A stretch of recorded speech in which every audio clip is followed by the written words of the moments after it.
오늘은 와서 먹으라 라는 제목으로 함께 말씀을 나누도록 하겠습니다.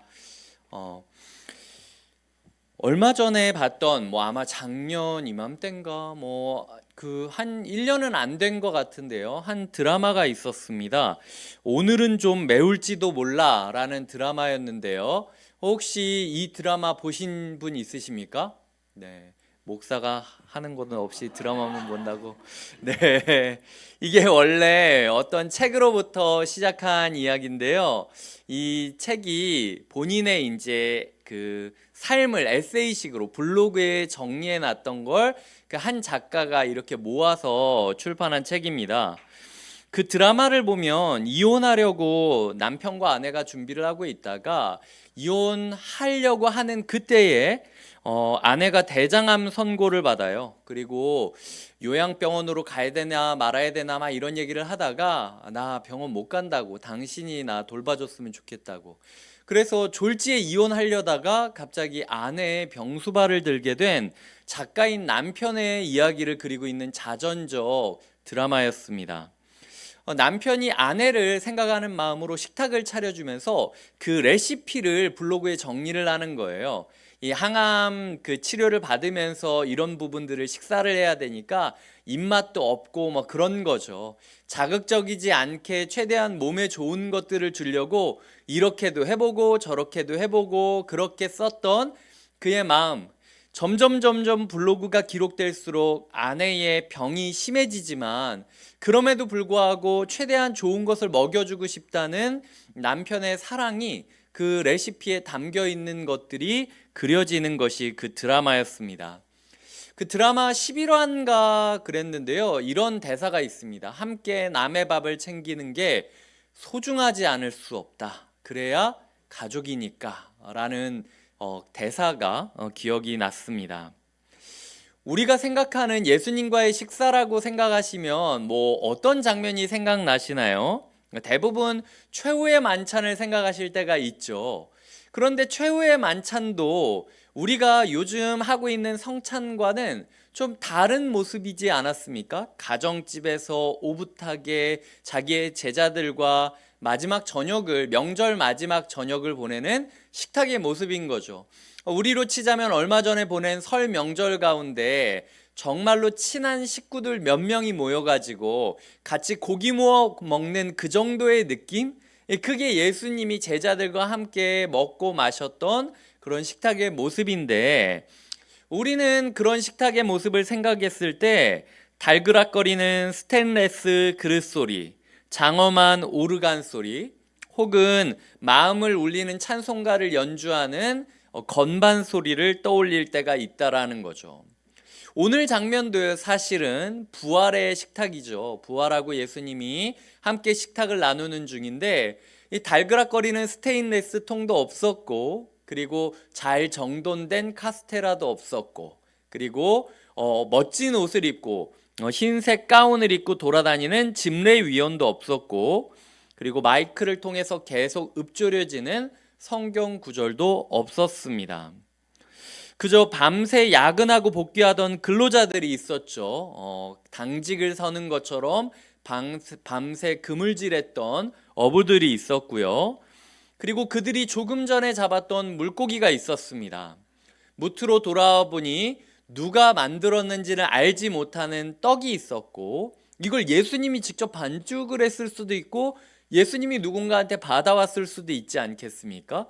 예수님이 이거 만들고 굽고 이러기는 어려울 수 있으니까.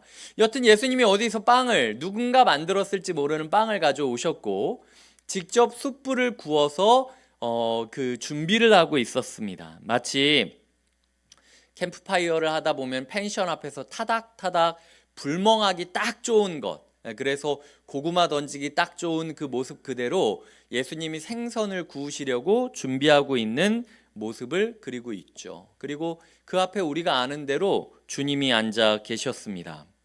우리는 흔히 예수님과의 식탁이 중요하다라고 이야기를 하지만 그럼에도 불구하고 우리의 삶 가운데 진짜 예수님과 식탁을 누리고 있는가? 어쩌면은 오늘 이 순간 우리가 일을 마치고 일상을 마치고 무거운 몸과 마음을 가지고 내가 가지고 있던 무언가를 조금 가지고 왔는데 이미 누가 만든지 모르는 어떤 빵들이 진열되어 있고, 그리고 주님께서 그냥 함께 먹고 함께 마시기를 원하는 마음이 있는 것. 어쩌면 이 자리가 우리가 여태까지 했던 많은 예식보다도 예수님이 제자들과 함께 했던 그 식탁의 모습과 더 유사할 수도 있다라는 사실을 기억하셔야 된다라는 거예요.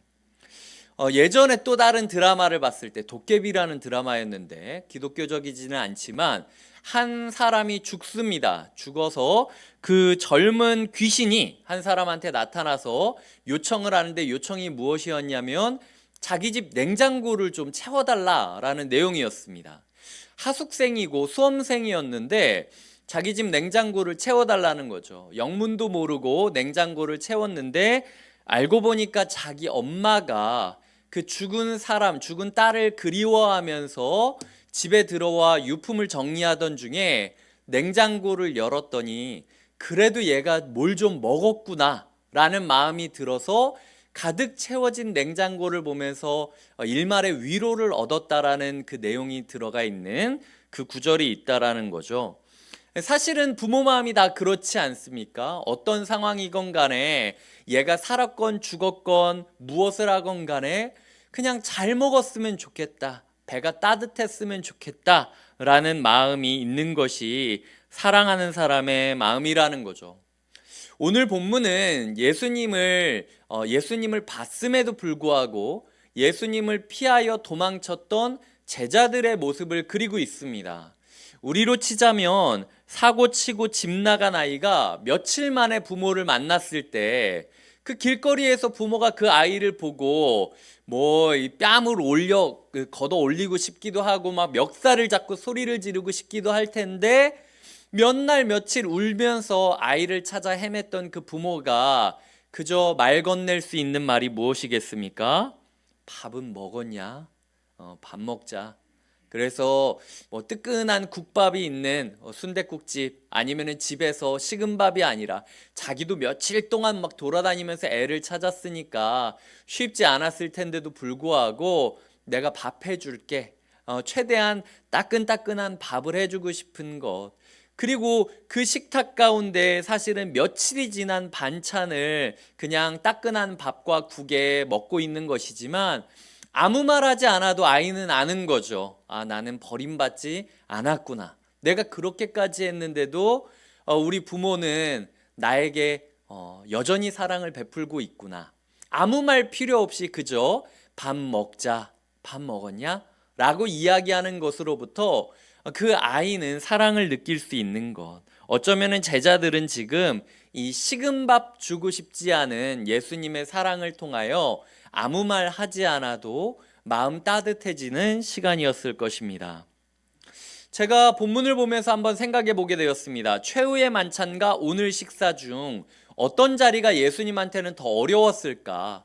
최후의 만찬은 죽기 직전인데도 아무도 지금 내 사정을 몰라주는 철부지들과 함께 식사하는 자리지 않았겠습니까? 오늘 본문이 그리는 자리는 살아났는데도 나를 기뻐하는 게 아니라 도망쳤던 놈들과 함께하는 식사지 않습니까? 예수님은 둘 중에 하나를 선택해야 한다면 뭘 선택했을까요? 제가 예수님이라면 전 둘 다 힘들지 않을 거라고 얘기할 겁니다. 예수님은 그저 먹었으면 좋겠는 거예요. 얘가 뭐 내 마음을 모르건 부모 마음을 모르건 내가 오늘 얘한테 뭘 먹이기 위하여 얼마나 고민을 했고 장을 봐왔고 얼마나 손질했는지 얘가 아무 마음 알지 못하고 그저 멍하니 딴짓만 한다 할지라도 그래도 그냥 같이 먹어주면 기분 좋은 것이고, 그리고 도망 다니던 놈들 붙잡고 식탁 차려준 거라 할지라도 그냥 마음 몰라도 주눅 들어 있어도 밥 꾸역꾸역 속으로 넘기고 있으면 그래, 그럼 됐다. 이게 예수님의 마음이라는 거죠. 왜? 가족이니까. 예수님은 가족이기 때문이에요. 주님은요, 오늘 우리가 잘 먹고 잘 살기를 원하십니다. 한국 사회 가운데 이 잘 먹고 잘 살라는 말이 때로는 덕담이기도 하고 때로는 욕이기도 하지 않습니까? 이 세뱃돈 이렇게 주시면서 어르신이 이야기할 때 올해도 잘 먹고 잘 살아라 이렇게 얘기할 때가 있고, 진짜 보기 싫은 놈 있을 때 에이태 잘 먹고 잘 살아라 이렇게 얘기할 때도 있지 않습니까? 저는 한국인이 굉장히 따뜻한 민족이라고 생각해요. 네, 욕도 정감 있게 잘 먹고 잘 살라고 축복을 해주는 거니까. 예수님께서는 우리가 잘 먹고 잘 살기를 원하십니다. 극단적으로 우리가 막 금욕주의, 예수님은 우리가 어떤 상황에서도 고난을 이기고 뭐 이렇게 생각하는데, 주님이 일부러 우리를 괴롭히려고 지금 그러시는 게 아니에요. 가장 좋은 복을 주고 싶은데, 예를 들어 수술 받지 않으면 잘 먹지 못하니까 금식하라고 하고 수술하라고 하는 거지, 우리의 삶에 있어서 예수님이 좋은 것 먹이고 싶고 좋은 것 주고 싶은 게 예수님의 마음이라는 사실을 우리가 잊지 말아야 된다라는 거예요. 주님께서는 이 식탁의 자리 가운데 어떤 설명도 질문도 필요 없다라고 이야기하십니다.